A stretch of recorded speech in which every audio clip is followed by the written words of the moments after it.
that, I'm glad you guys brought this up because in our next segment here, going along with double standards, you probably guys will, most likely elaborate on these again.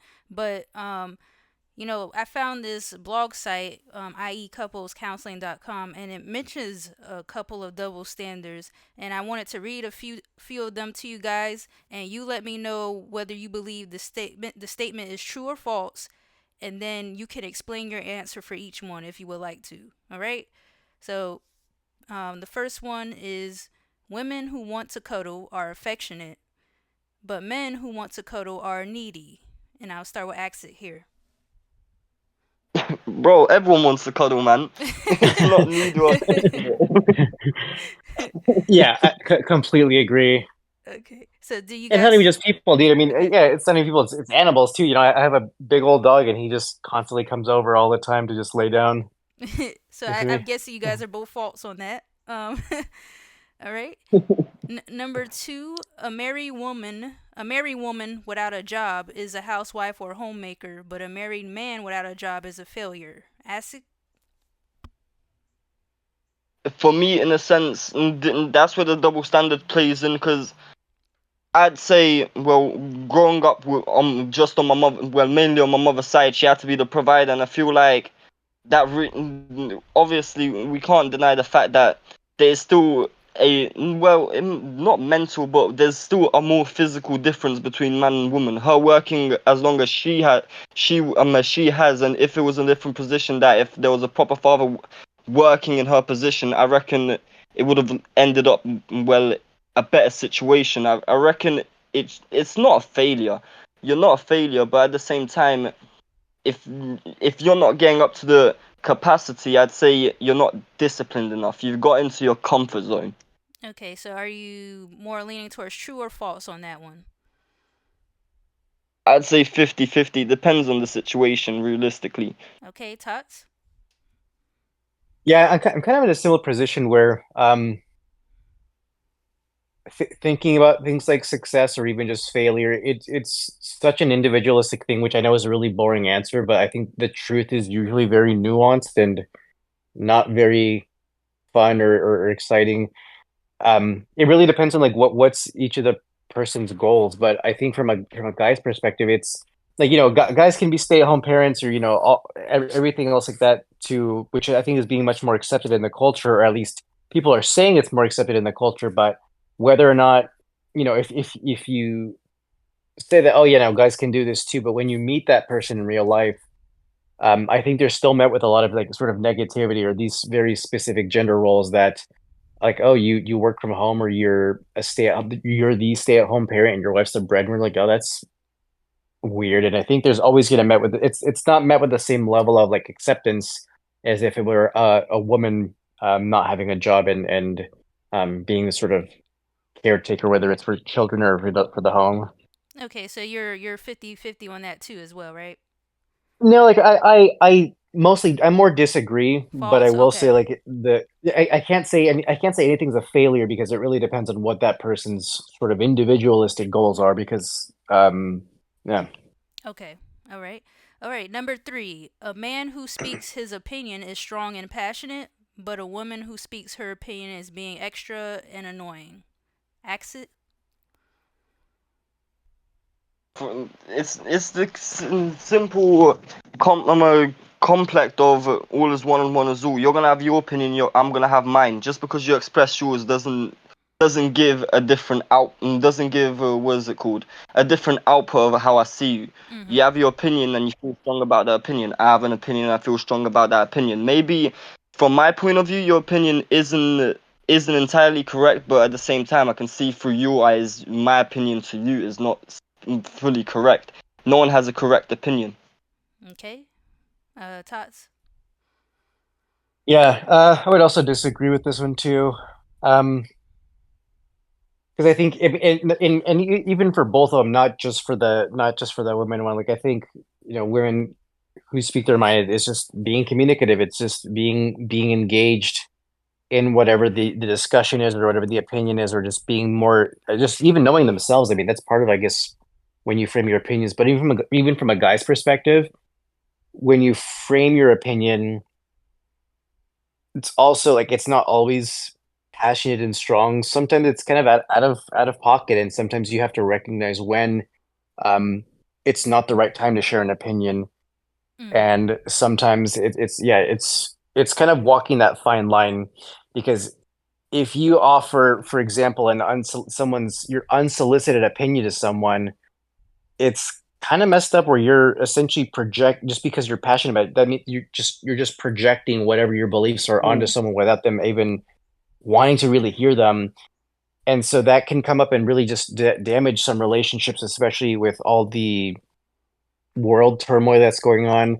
So that's why you see a lot of videos now, and that's why they get popular on social media. Like, oh, this person. So I watch a lot of comedy videos, Mm-hmm. um, and a lot of stand up. And so it's like videos of them, this guy's doing his joke, he's working on his material, he's practicing his craft, and someone brings up, he makes a joke that's maybe related to some world conflict. So let's just use like the Hamas Palestine thing because that's a very active one going on right now. He Mm-hmm. might make a joke that's related to it, and then some guy will stand up and say, and speak whatever his opinion is. And I don't think that's strong or passionate. I think it's just really bad timing. It's not a point to. It's not a situation. It's not a set or setting where you should be out there publicly, projecting and speaking whatever your views are. It's you're at a comedy show, just like they're literally jokes. Like it's just a part of it. And so I think there's a lot of situations like that in life that are very related. That's why you see the public freakouts, and that's why there's so many views on those videos because I think people underlyingly agree that there's a time and place to say your opinions, and there's a time and place to not do it. Okay. Of course, of course. All right. I'd, in Go a ahead. sense, I'm sorry. In a sense, I'd like to add on to that.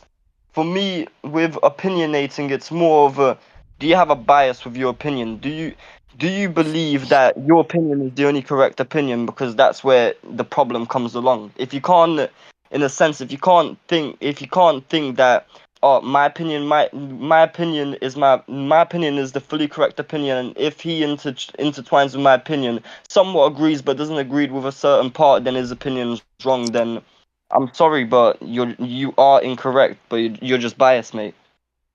Okay. And for number four, you guys touched on this, but men who like to have sex a lot or uh just like sex or like to have a lot of sex are seen as powerful and admired, but a woman who likes or like to have a lot of sex is seen as sloppy, nasty, or overly promiscuous. And then, ask it you could start with that one. For me, as I said, my opinion stands the same. My opinion stands the same. All is one and one is all. Whatever you've done, yeah, you've done, but we are both humans. We should be put to the same standards. For me, it's disgusting if you go over, not over a certain limit, but if you just, how do I explain it? It's a sticky one, in Right. a sense. It's a sticky one. I just don't feel like you get any power from having more sex as the male as the male against another male, and you don't have, and you're not slutty for no for no, you're not a slut for having overly more. I just think you just don't have sexual control. You get me? Right, That's the right. only problem. It's all about sexual control. Okay, Tots. Yeah, similarly, I think, or I guess similarly in that, I agree there shouldn't really be this double standard. And honestly, what other people do, like, I don't really uh, care a whole lot. And if it makes them happy in the moment, then fine. That's maybe just what they need or what they like to do, and that's how they connect with other people. That's their thing, and that's not necessarily what I try to do. I mean, maybe in my earlier 20s, that was kind of the sort of mindset, and I think there is this idea, kind of to what Axel mentioned, where it's kind of this game. And I think at least how guys might frame it as part of a game, and I think the reason why is in starting to date, you do face a lot of rejection, and if you take it super personally, then you're just gonna kind of blow yourself up and back yourself into a corner where you're even more lonely. Versus turning it into a game makes it a little bit less like you can find ways to get better at it, and part of it is through a lot of self help. Part of it's through um, finding ways to talk to more people, to be more socially sort of aware of body language, social cues. So I think there is something in that you can maybe become more powerful at talking to people and at making stronger connections quickly. but I don't think it could just as easily be very damaging if you go overboard with anything. Right. And yeah, and kind of what Axel's mentioning, I don't think it's necessarily healthy and good for your brain or your mind in the long run. And for women too, like yeah, easily they should be able to, do what they want, and that's kind of their own prerogative. And I think it's just I guess it depends on how you're using it. If you're using it for both women and women for coping to avoid some other work you need to be doing, and maybe you didn't get attention from family or certain people in your life that you're just seeking out this attention and that's your way of getting it. That's one thing versus kind of if it's just something you enjoy, you're safe and respectful about it, and then that's a completely different thing. Right, right. And Tots, for number five, you touched on this before, but I'll just say it again anyways. So a woman who cries is seen as in touch with her emotions or feelings, but a man who cries is seen as soft or weak. Ack, you can start. I don't know. I don't know. I don't feel strongly about that. Obviously, there's a double standard of, oh, if you, as a male, if you show more emotion, you're just not capable to the task. But at the same time, some people just don't want to hold it in. They just don't want to hold it in. Affects you mentally, realistically. Okay, Tots. We're all humans. We're Right. all humans. Yeah, it's one of those. It kind of depends again. Like as a whole, I disagree, but I guess with both of them too. Like it really depends. Like I always like to think in extremes. So is this statement true in extremes? If a guy cries, is he seen as emotionally weak? Like, well, no, I don't think so. But okay, what about if he cries at everything that happens in his life? If Oh, yeah, I was just that's thinking that, like, oh, yeah, and sorry. it's for Oh, sorry. Go ahead. Yeah, go ahead. Yeah, I was literally just thinking that I had an image in my head. I'm like, yeah, what I said in a way I agree, but I've just backtracked on myself. If a guy drops a drink and he cries over that, it's like, okay, at that point, Yeah, he might need a little bit of support. He might be a little something, but even then, like he could be going through some stuff, but that doesn't change the fact that hey, he's maybe either not himself or needs to accept a little bit more of the world, and but yeah, I think that's when it can get a little bit dicey, is if you think of the extremes. And same thing, I've had women in my life that also cry over a lot of things, and at some point start to weaponize it to manipulate you to get you to do things to make you Mm, feel bad about certain things that you say or feel. And I think that's a good point. as a whole, no, yeah, but and I think for guys too, crying, so everyone cries. Like I think it's a healthy thing to do and to kind of release some emotions and really feel what you're feeling. But um, I think it's too much or almost or never. I think the other extreme, never crying and never really being able to get to that level of emotion, I think is also not a good thing either. it goes back to the old saying, what's too much is too unhealthy. Mm, Yeah, yeah, right. exactly. All right. So, we got two more left here for the true and false. So, number six, a woman who gets angry is too aggressive, irrational, or complains too much. However, a man who is angry is seen as more confident, stern, and an alpha who knows what he wants. Act. False. I'd say it depends on the person. It depends on the person in it. Some people just don't have that emotional control. They just get. It's the simple thing. People get angry over and can get angry over anything. It depends on the person and what their emotional stability is, how they can control in certain emotions like anger. Okay, Tots. Yeah, I would say the same.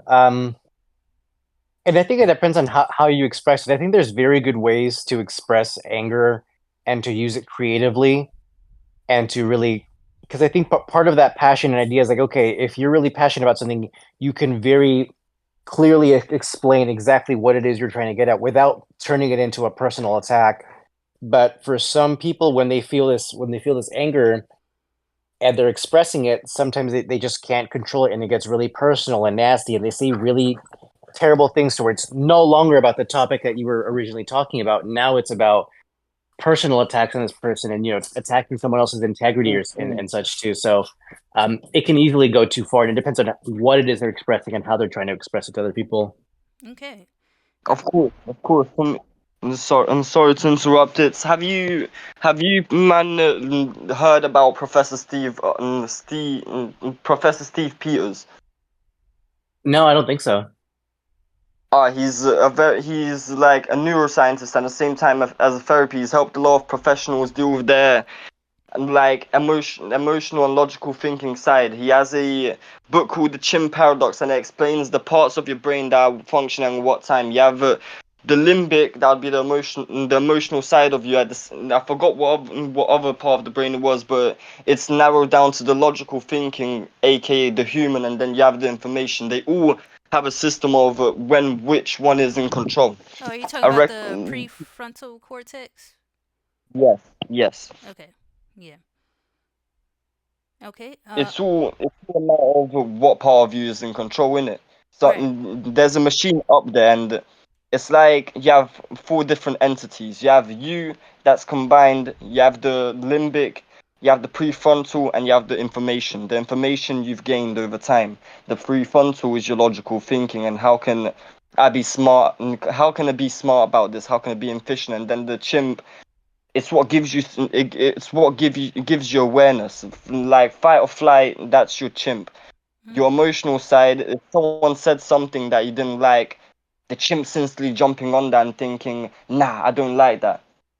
You just Oh, have to you're talking remember. about the unconscious versus the conscious brain. Like what's an ingrained habit, like you're saying to the chimp, where they're acting on primal instincts versus being logically sort of in control or aware of what's going on. Yeah, yes.